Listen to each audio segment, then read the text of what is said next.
अस्सलामुअलैकुम। मैं हूं अख्तर अब्बासी और आप देख रहे हैं वर्ल्ड स्पोर्ट्स।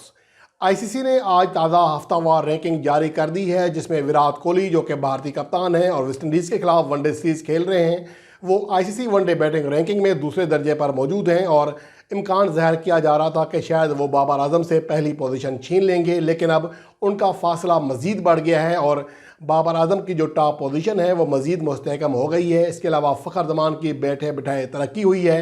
इसका जायज़ा इस रिपोर्ट का हिस्सा होगा। जबकि दौरे पाकिस्तान से कबल जो ऑस्ट्रेलियाई कप्तान हैं उन्होंने उस्मान ख्वाजा की बात मान ली है, एक बड़ा बयान दिया है। इसके हवाले से तफसीलात भी इस रिपोर्ट का हिस्सा होगी। जबकि ऑस्ट्रेलिया के साथ बड़ी T20 सीरीज़ मुलतवी हो गई है एक टीम की, इसकी तफसील भी इस रिपोर्ट का हिस्सा बनाएंगे। जबकि साबिक ऑस्ट्रेलियाई कप्तान माइकल क्लार्क को दौरे पाकिस्तान के लिए मुंतखब किए गए ऑस्ट्रेलिया के टेस्ट स्क्वाड के हवाले से कुछ खिलाड़ियों की सिलेक्शन के हवाले से तहफ़्फ़ुज़ात हैं, वो क्या हैं, इस पर भी बात करेंगे इस रिपोर्ट में। जबकि फ़खर जमान ने उमर अकमल का PSL रिकॉर्ड तोड़ डाला है, जिसका ज़्यादा हाईलाइट नहीं किया गया था, लेकिन वो रिकॉर्ड क्या है इसका जायज़ा भी इस रिपोर्ट के मैं आपके लिए पेश करूँगा।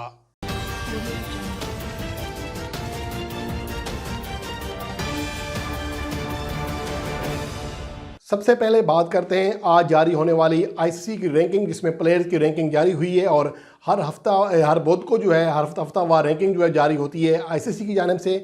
लेकिन चूंकि गुज़िश्ता हफ्ते बड़ी कोई टेस्ट सीरीज़ या T20 सीरीज़ नहीं खेली गई थी, इसलिए इस दोनों जो फॉर्मेट हैं इनकी बैटिंग और बॉलिंग रैंकिंग में जो प्लेयर्स हैं उनकी बड़ी तब्दीली नहीं आई है। अलबत्ता वेस्टइंडीज़ और भारत के दरमियान चूँकि वनडे सीरीज़ खेली जा रही है, इसलिए वनडे सीरीज़ के जो बैटिंग रैंकिंग है और बॉलिंग रैंकिंग है उसमें कदर तब्दीलियाँ आई हैं।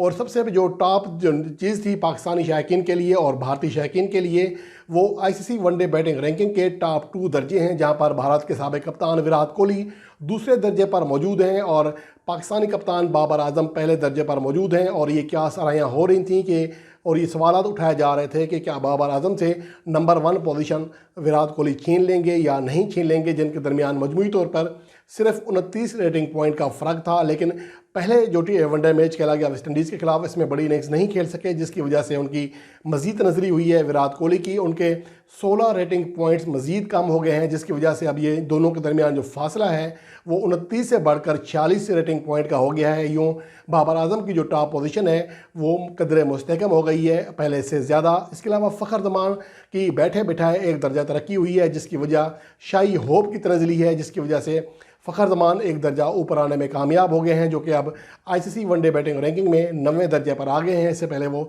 10वें दर्जे पर थे। इसके अलावा जोए रूट को भी एक दर्जा तरक्की मिली है शाही होप की तनज़ली की वजह से, वो अब टॉप 10 में शामिल हो गए हैं।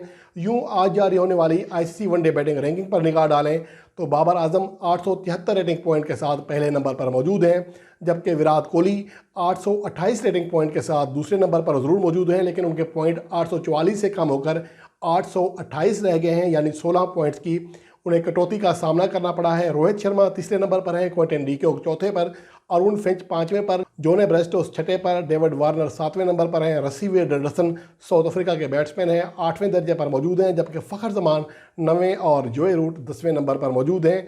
इसके अलावा अगर आज जारी होने वाली आईसीसी T20 बॉलिंग रैंकिंग के टॉप 10 दर्जों पर निगाह डालें तो न्यूजीलैंड के फास्ट बॉलर ट्रेंट बोल्ट बदस्तूर पहले नंबर पर मौजूद हैं, जिनके बाद जोश हेजलवुड दूसरे नंबर पर हैं, क्रिस वोक्स तीसरे नंबर पर हैं, मुजीबुर रहमान चौथे, मेहदी हसन 5वें, मैट हेनरी 6ठे, जसप्रीत बुमराह 7वें, मिचेल स्टार्क 8वें, शकीब उल हसन 9वें और एंडी मैकब्रायन 10वें नंबर पर मौजूद हैं। यानी पाकिस्तान का कोई भी बॉलर जो है वो टॉप 10 दर्जों में जगह नहीं बना सका आईसीसी वनडे बॉलिंग रैंकिंग में। इसके अलावा अगर आईसीसी के जो वनडे ऑलराउंडर हैं उनके टॉप 10 पर निगाह डालें तो शकीब उल हसन बांग्लादेश के ऑलराउंडर पहले दर्जे पर मौजूद हैं, 416 रेटिंग पॉइंट है उनके पास। अफगानिस्तान के मोहम्मद नबी जो कि T20 फॉर्मेट के आलमी नंबर 1 ऑलराउंडर हैं, वो वनडे फॉर्मेट की ऑलराउंडर रैंकिंग में दूसरे दर्जे पर खड़े हैं।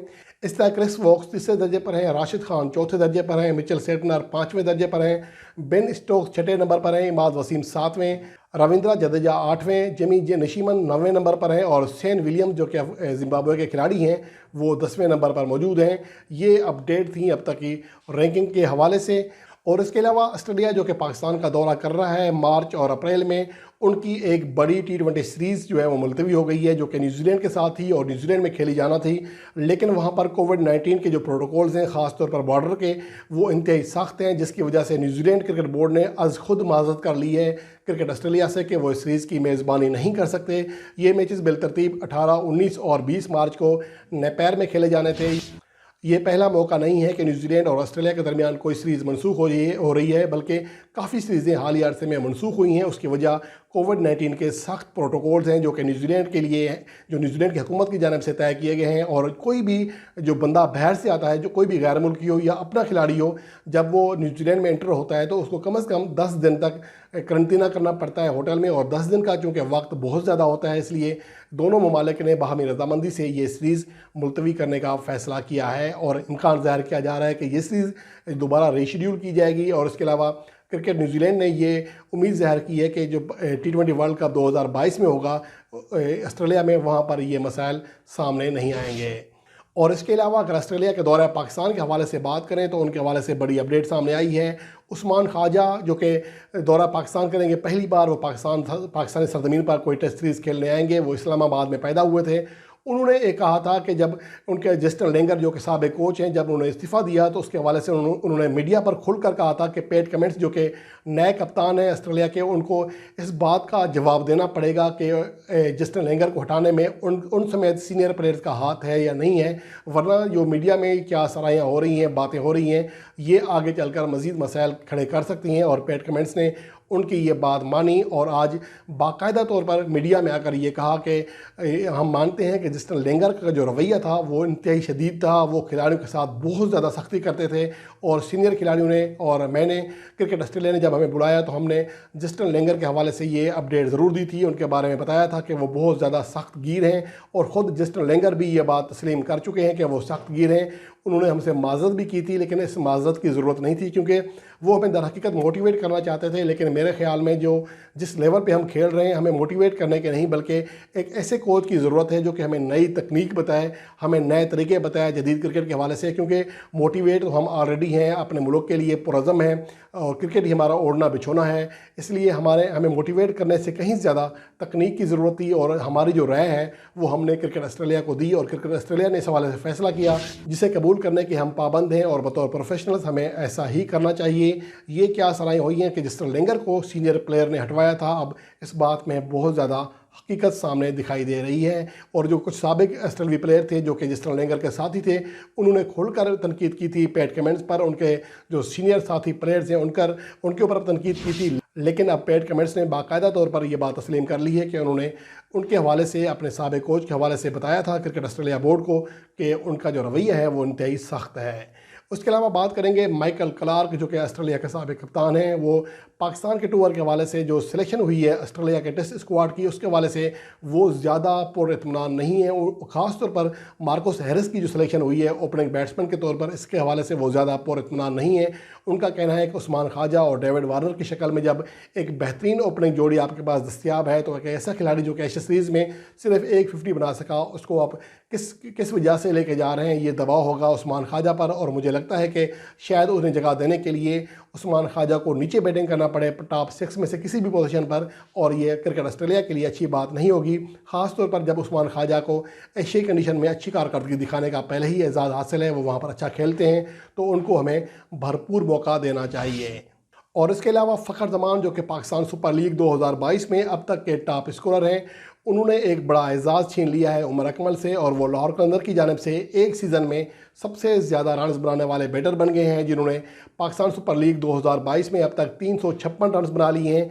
इससे पहले लाहौर कलंदर की जानिब से एक टूर्नामेंट में सबसे ज़्यादा रन्स बनाने का एजाज़ उमर अकमल को हासिल था, जिसने 2016 में खेले गए अवलिन PSL एडिशन में 335 रन्स बनाए थे। और इस फहरिस्त में अब तीसरे नंबर पर भी फ़खर जमान ही मौजूद हैं, जिन्होंने गुज़श्ता सीज़न में 325 रन बनाए थे। ये उनकी कारकर्दगी रही है। यहाँ ये बात भी काबिल ज़िक्र है कि अब तक लाहौर कलंदर के लिए जितने भी बैट्समैन खेले हैं उनमें मासिवाए फ़खर जमान के कोई भी 1000 रन की जो हद है वो अबूर नहीं कर सका। फ़खर जमान ने लाहौर कलंदर के लिए सबसे ज़्यादा 1707 रन बना लिए हैं, जबकि सोहेल अख्तर इस फहरिस्त में दूसरे नंबर पर मौजूद हैं, जो कि उनके कप्तान भी रहे हैं। 774 रन बनाए हैं ये, यानी लगभग 1000 रन का फ़र्क है, जो कि बहुत बड़ा है। मोहम्मद हफीज़ 692 रन बनाकर लाहौर कलंदर के लिए तीसरे ज़्यादा रन बनाने वाले बैटर हैं।